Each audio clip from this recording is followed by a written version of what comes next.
Welcome to my economy guide for set 8. This set is removing higher costing units like dragons, adding new drop rules for loot orbs, and removing the treasure dragon at stage 4-7. Therefore, we have to approach our economy in a different way. In this video, I'll cover how to manage our economy from stage 1 until the end, and then how this changes for Reroll Comps that wants to go for a bunch of 3-star units. We start off on stage 1, and most people think that this stage doesn't really matter, but there are a couple of things we can do here to give us an advantage. On stage 3-1 and 1-4, you can sometimes get 10 gold early if we get a ton of gold from the orbs. This allows us to start stacking interest gold early.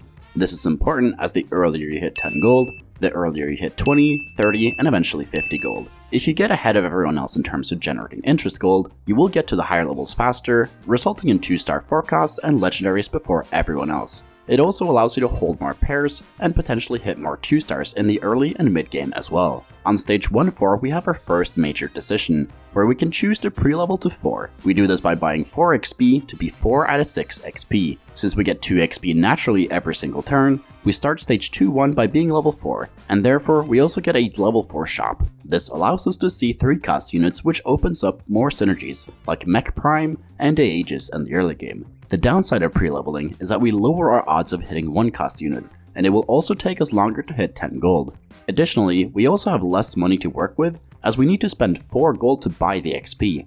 And in the early game, it's important to be able to buy as many units as possible to get more direction, but I'll talk more about that in my early game guide for set 8. Because of this, I only pre-level 1-4 if I'm looking for a specific 3-cost unit, or if I do not need any more 1-cost units. How often I personally pre-level to 4 depends a lot on what strategy I'm going for, and what the current meta is. In some patches I pre-level almost every game, and in some patches I rarely pre-level at all. On stage 2-1, you will pick your first augment. Which one you pick will change how you play the game. If you pick an economy augment, your eco strategy will most likely change. Since you get more gold, you will be able to hit interest thresholds faster and hit higher levels faster. There are a lot of economy augments, so I won't cover how every single one changes your game plan, but I will cover them in my augment guide for set 8. Stage 2 is also when we start fighting other players. Our goals here in terms of economy depends on our strategy, but most of the time, we want to try and get as much gold as possible regardless of the strategy. There are 4 main ways of generating gold in TFT: base income, winning PvP rounds, interest gold, and streak bonuses. Since we can only control interest and streaking, those are the ones we focus on the most. Interest gold is very basic. The more gold you have, the more gold you get every turn. Streaking works similarly. The higher your streak is, the more gold you get every turn. Therefore, we almost always want to continue the streak we're currently on in the early game, as this stage is all about generating as much money as possible to set ourselves up for a strong mid and late game. If you have a weak board in the early game, try and go for a 5-loss streak. This means that your goal is to sacrifice your HP by playing a weaker board, but in return you get way more gold. The strategy here is to hit interest thresholds as fast as possible, and by playing a weak board, you will get a lot of money from the loss streak bonus as well. Don't be afraid to sell off pairs to make 10 or 20 gold. Your general guidelines are to have 10 gold by stage 2-2, 20 gold by stage 2-5, and at least 30 plus gold on Krugs. We do not level at all when playing for a loss streak on stage 2. The only time you will ever level is on the Krugs round, where you can level to 5 to make sure you win that round. If you have a strong board in the early game, you want to try and win as many rounds as possible. We are less worried about making interest gold as we are maintaining high HP instead, and we're also generating gold from win streaking as well as from winning PvP rounds. Your general guidelines when playing for a win streak opener is to be level 4 on stage 2-1. If you get a lot of gold from stage 1 loot orbs, or from an economy augment, you can go level 5 on stage 2-2, or level normally and reap the rewards for getting additional interest gold. By stage 2-1, you want to either pre-level to 5 or make 10 gold. You will pre-level when there are units you want to keep and not sell on your bench, or if you simply can't make 10 gold, while you are also looking for more 2 and 3 cost units. The reason why you never exclusively pre-level for shop odds here is because you only have a 2% chance for seeing 4 costs and a 5% increase for 3 cost units. If you pre-level instead of making 10 gold here, you're paying 1 gold for a 7% better shop for just 1 turn. At stage 2-1, you want to be level 5 with at least 10 gold, and by the time you get to Krugs, you should be level 5 with at least 30 gold, assuming you kept your win streak. Most of the time, you will not have a weak or strong board, and you will be mixed streaking.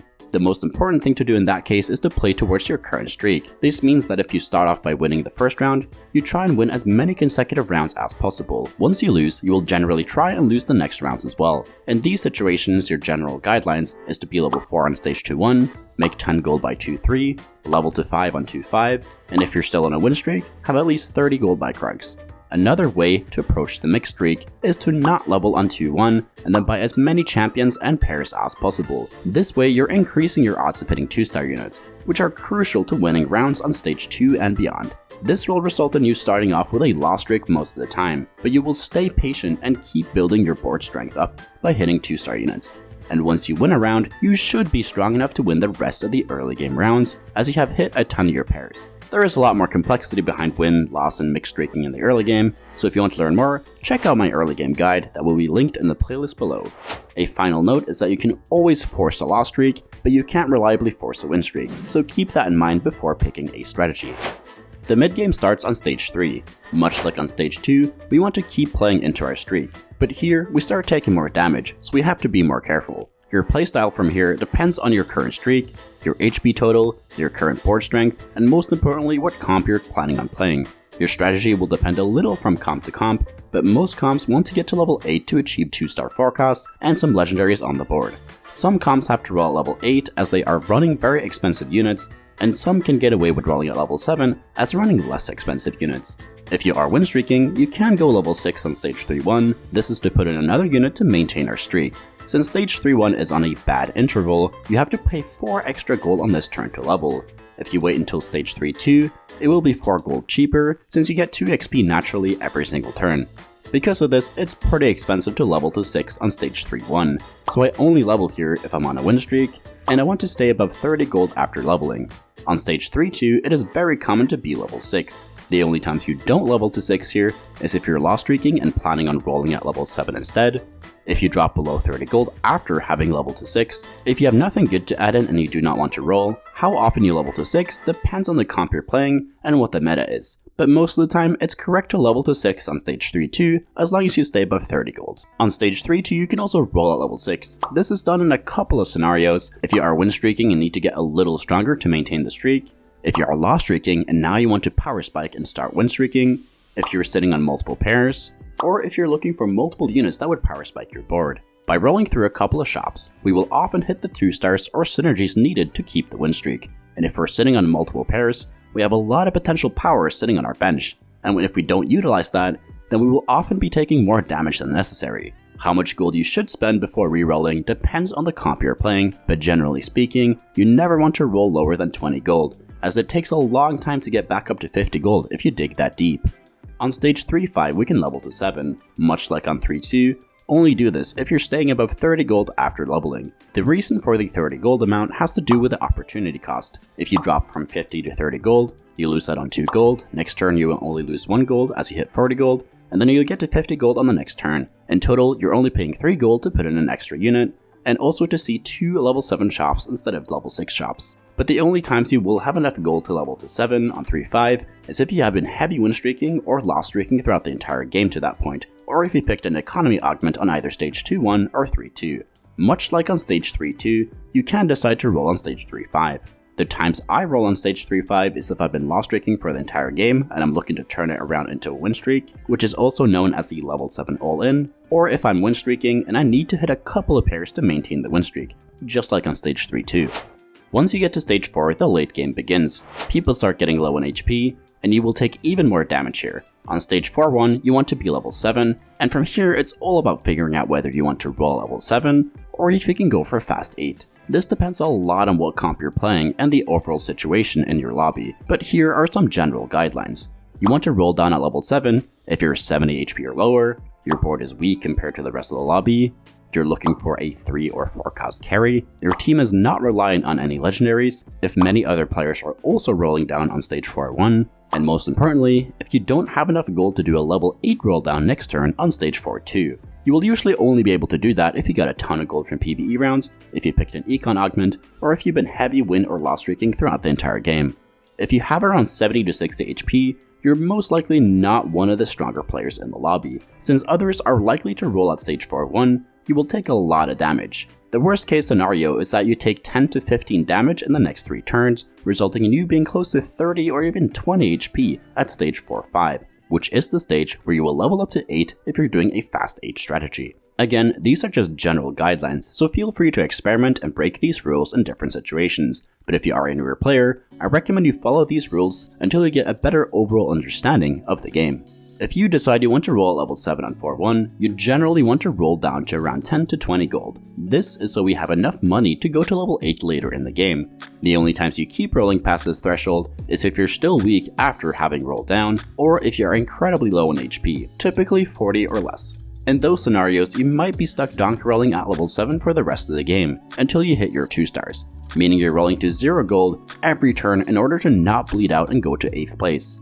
The fast 8 is the other options from stage 4-1, meaning you go to level 8 on either stage 4-2, 4-5, or 5-1.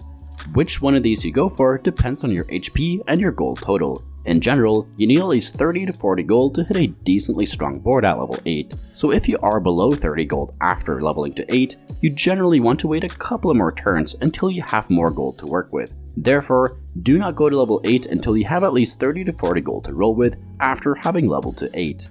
The hardest part about stage 4 is recognizing when you can go for a fast 8 and when you have to roll level 8, so don't feel bad if you make the wrong call, but know that if you're in doubt, it's generally better to roll level 7. Although this can make you get less first places, it will avoid more 8th places, and let you get more top 4s overall, which is what will make you climb in the long run. At the end of stage 4, there is no more Treasure Dragon. Instead, we have a standard PvE round. Here you will receive around 6 gold and an anvil. You get this by beating the minion, therefore, we do not need to save money for stage 4-7 anymore, as we get the loot regardless of how much money we have in the bank. Therefore, we can donkey roll throughout all of stage 4 if needed, unlike the last set where we had to save money for the Treasure Dragon. At stage 5, everyone knows what comp they're playing, and the player damage starts to ramp up quite a bit here.